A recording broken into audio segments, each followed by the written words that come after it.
tus siervos salgan de esta casa armados con tu poder y que tu nombre esté sobre ellos. Entonces, la siguiente promesa, que es la siguiente lámina, me ayuda, Salvador, sería la promesa 10, que tu nombre esté sobre ellos. En leales a la fe, encontramos la siguiente definición. Cuando tomas sobre ti el nombre de Jesucristo, te consideras de él. Pones en primer término en tu vida a Cristo y su obra y procuras lo que él desea en lugar de lo que tú deseas o lo que el mundo quiere que tú desees. Si puedes cambiar aquí un poco nuestras cámaras, perfecto, gracias.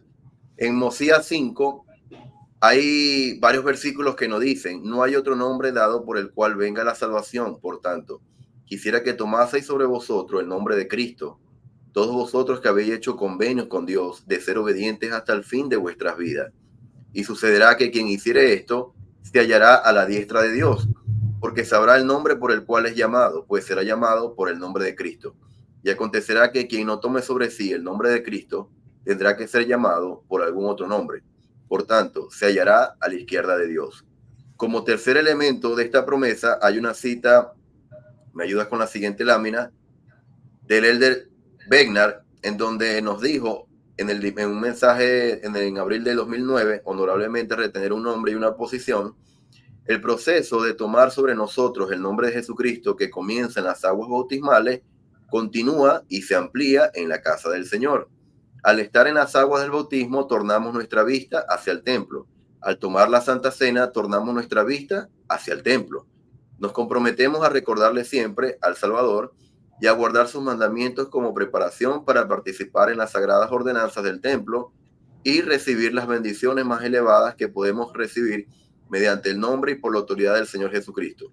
Por lo tanto, en las ordenanzas del Santo Templo, tomamos sobre nosotros el nombre de Jesucristo de una forma más completa y plena. Y ahí estaría la promesa número 10. Sus comentarios, mis amigos. Adelante, Víctor. Yo creo que esta promesa es una promesa que estamos recordando constantemente,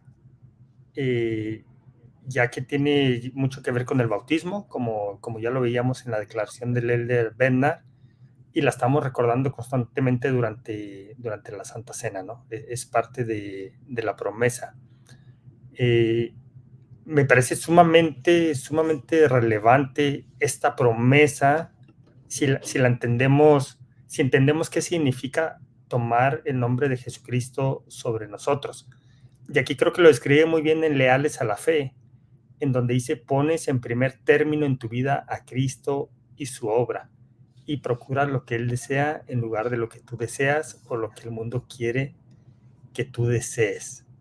Está bien interesante, ¿no? Con un lenguaje muy básico, y me parece que tiene mucho que ver con lo que hablábamos al principio de este modelo de promesas, con alinear nuestros pensamientos y alinear nuestros deseos y alinear nuestra voluntad a la voluntad del Señor. Esto es tomar sobre nosotros el nombre de Cristo, o esto es que su nombre esté sobre nosotros, cuando estamos alineando nuestra voluntad a la de Él. Fíjate, Víctor, que al escucharte vinieron ideas complementarias a mi mente que antes no había tenido. Con base en eso que mencionabas de leales a la fe. El hijo dijo, Padre, no se haga mi voluntad sino la tuya. No vine a hacer mi voluntad, sino vine a hacer la voluntad de aquel que me envió. ¿Sí? El que quiera hacer mi voluntad conocerá si la doctrina es verdadera o si yo hablo por mi propia cuenta. El hijo no vino a hacer lo que él quiso, vino a hacer lo que el padre quería que hiciera. Entonces pensé, a ver, si nos piden que tomemos sobre nosotros el nombre del hijo, entonces ¿cuál nombre tomó el hijo? Tomó el nombre del padre. Y al tomar el nombre del padre, entonces deseó, retomando esta definición de leales a la fe, dice, vamos a ponerlo como si fuera Jesucristo, ¿no? Cuando tomas sobre ti el nombre del Padre, hablándole a Cristo, ¿no? te consideras de el Padre. Pones en primer término en tu vida al Padre y su obra, y procuras lo que el Padre desea en lugar de lo que tú deseas, Jesucristo, o lo que el mundo quiere que tú, Cristo, desees. ¿Sí? Haciendo esa aplicación en el Cristo, es que el Hijo tomó el nombre del Padre, por eso hizo su voluntad. Entonces, cuando nosotros tomamos el nombre del Hijo a través de la ordenanza del bautismo, del don del Espíritu Santo, o al hacerlo cada semana, y luego en el templo ponemos sobre nosotros el nombre del Hijo para hacer la voluntad de Él. Y Él a su vez está haciendo la voluntad del Padre. Entonces, esto vino a mi mente, Víctor, de manera complementaria. Para que ellos vengan a mí, así como yo voy a ti. Para que tú y yo seamos uno, le dice el Hijo al Padre, y ellos en mí sean uno. Entonces, cuando yo tomo convenios adicionales en el templo, llego a ser uno con el Hijo y el Hijo con el Padre, y entonces creamos una unidad perfecta, alineados en una sola voluntad, que es la voluntad del Padre, transmitida a través del Hijo. ¿Qué piensan de esto? Sí, Salvador, me vino a la mente ahorita, finalizando tus palabras, la escritura que tú varias veces has mencionado, que es la vida eterna, y tú la has mencionado siempre. ¿Recuerdas cómo, o al menos parafraseando la que dice? Y esta es la vida eterna, que te conozcan a ti, el único Dios verdadero, y a tu Hijo Jesucristo, a quien has enviado. Bien, ahora me ayudas con la lámina donde están las dos citas, las de leales a la fe. Bien, entonces, habiendo dicho esto y el modelo que nos presentó Víctor, que Víctor como que me leyó la mente, pero no, es el espíritu. Ahí dice que cuando yo procuro hacer lo que el Señor desea, entonces de esa manera voy a ser reconocido y voy a recibir la bendición, inclusive de estar a la diestra de Dios. Entonces me vino a la mente esa escritura que que tú acabas de recordar, porque Salvador, al final, ¿quiénes son los que van a estar con el Señor? Los que hacen su voluntad, los que lo conocen. Entonces, es interesante cómo este proceso de que el nombre del Señor esté sobre nosotros depende exclusivamente de nosotros. Ahí nuevamente entra el albedrío. Hablamos la semana pasada de la sabiduría y decía que la sabiduría también había una sabiduría verdadera, que era la que viene por medio de Dios, y una sabiduría que no es verdadera, o filosofías de hombre. Entonces, cuando yo entro al templo, ¿verdad? Y voy con unos planes en mi mente, en mi corazón, salgo o recibo en el templo otras cosas que no tenían nada que ver con lo que yo quería y lo hago, ahí estoy tomando su nombre sobre mí. Y las bendiciones van a llegar y ese modelo se va a aplicar. Si yo voy con una intención o una pregunta al Señor en el templo, recibo la respuesta, ¿verdad? Porque esa es la promesa, vamos a recibir la respuesta. Y no la hago, entonces este proceso, este modelo que Víctor nos ha presentado, no va a tener por ende una confirmación o una aceptación y por ende tampoco va a tener un cumplimiento. Así que me gustó mucho sus palabras, tanto la de Víctor como la de Salvador, porque al hacer la voluntad del Señor, yo puedo conocerle a Él también. Oye, Carlos, Víctor, adelante, perdón. No, dilo, cierro otra vez en mente. Bueno, lo que iba a mencionar es que Carlos habló en un sentido muy positivo y muy, muy lindo, pero adecuando esto en una connotación de que, ok, bueno, cuando yo decido no hacer la voluntad del Padre o del Hijo, a la misma vez estoy desechando su nombre. Y Claro. vamos a ponerlo en ejemplos prácticos, ¿no? Hay hermanas que dicen que sus esposos no quieren casarse en el templo. Bueno, cuando ese esposo no quiere llevar a cabo el orden del matrimonio o el sellamiento en el templo, pues no está deseando no tomar el nombre de Cristo. Cuando un joven decide no ir a la misión, está rechazando el nombre de Cristo, porque está deseando no hacer su voluntad. Y así cada uno de nosotros, cuando yo decido no obedecer la ley de castidad, estoy rechazando el nombre de Cristo. Cuando decido obedecerla y estoy bajo convenio, bajo el convenio de castidad que hice en el templo, entonces estoy tomando sobre mí el nombre de Cristo. Víctor.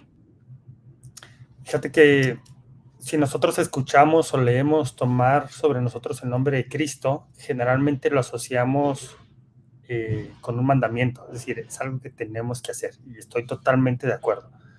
Pero cuando vamos a la sección 109, esto que acabamos de leer, recordemos que son promesas. No nos está pidiendo allí que nosotros tomemos el nombre de Cristo sobre nosotros. Se nos está prometiendo que su nombre estará sobre nosotros. Y así muchas de las promesas que leemos en la sección 109 parecería que son mandamientos, y los mandamientos ya han sido dados previamente a esta sección. Y aquí las promesas que vienen en esta sección es que se nos habilita o se nos facilita el cumplimiento de esos mandamientos mediante la asistencia al templo. De tal manera que la sección 109 no dice que tus hijos tomen sobre sí el nombre de Cristo como algo que nos corresponde a nosotros específicamente para ese mandamiento previo, sino que dice que tu nombre esté sobre ellos, como una promesa, en este caso como una súplica, porque ya veamos que está en un formato de oración, pero que al ser revelada por el Señor previamente es una promesa. Entonces, varias de estas promesas, si no es que todas, podríamos verlas como mandamientos, pero no tienen ese sentido en esta sección. Tienen el sentido de el mandamiento ya está, que tomes sobre ti el nombre de Cristo, y aquí la promesa que se da en esta oración dedicatoria y que se extiende a todos los que asisten al templo es que se te habilita para que puedas cumplir más cabalmente con ese mandamiento y con todos los demás que vienen allí. ¿Es cuánto? Y eso es muy interesante, Víctor, porque lo explicaste de manera maravillosa, ¿eh? Entonces, si yo cumplo los requisitos de los que hablábamos al inicio del programa, viene la promesa. Entonces, si a mí se me da el nombre de Cristo, ¿qué es lo que va a suceder cuando venga Jesucristo? O cuando comparezca ante Él. Dice, lo reconocerás. Dice, porque serás como Él. Porque reflejaremos lo que Cristo refleja. No porque porque soy bien bueno y llego a ser como Él, no. Porque Él, a través de su gracia, haga que yo refleje lo que Él es. Porque esa es su promesa, de que llegaremos a ser como Él. No porque yo llego a serlo, Carlos. Porque es que yo soy bien bueno. Yo obedezco todo y es que yo ya hice convenios. No, compadre. La promesa es de Dios, ¿no? Él es el que te habilita para que llegues a ser como Él. No que porque tú llegas a ser como Él, sino porque Él te hace como Él. Carlos. Y estas promesas, como todas, vienen con un condicionante, y el condicionante es la obediencia a los convenios. Si yo no obedezco, por ende no voy a tener su nombre sobre mí. Y por el contrario, mire que, Salvador, se me vino a la mente una escritura y voy a leerla. No la voy a presentar, pero ustedes la pueden buscar, hermano. Está en Mosías 7. Y sabes qué he visto yo, que a veces ocurre, Salvador, es que cuando yo entro, estamos hablando de la voluntad, de tomar su nombre sobre mí. Cuando yo entro y no hago la voluntad del Señor, ¿verdad? Su nombre no va a estar sobre mí. Esa promesa se va a quedar ahí estancada. Por el contrario, voy a hacer mi voluntad. Es decir, voy a hacer lo que yo tenía pensado hacer antes de entrar al templo. Bien, ¿qué ocurre? Que eso, al desechar su nombre sobre mí, me vino a la mente la escritura que se encuentra en Mosías 7 cuando tú estabas hablando. En el versículo 29, el Señor dice, no socorreré a los de mi pueblo en el día de su transgresión, sino que obstruiré sus caminos para que no prosperen, y sus hechos serán como piedra de tropiezo delante de ellos. Cuando yo no quiero hacer la voluntad del Señor, cuando su nombre yo lo desecho en mi vida, entonces todo lo que yo haga voy a sentir, Señor, ¿por qué las puertas no se abren?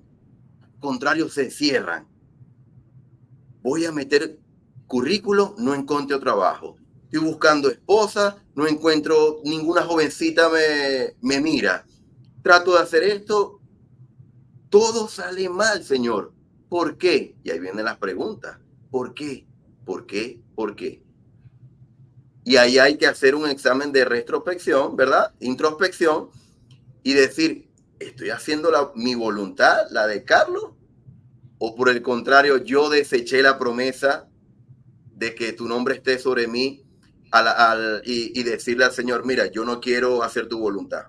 Entonces, esto suele ocurrir muchas veces, a pesar de que podamos ir al templo, la promesa se puede ver estancada.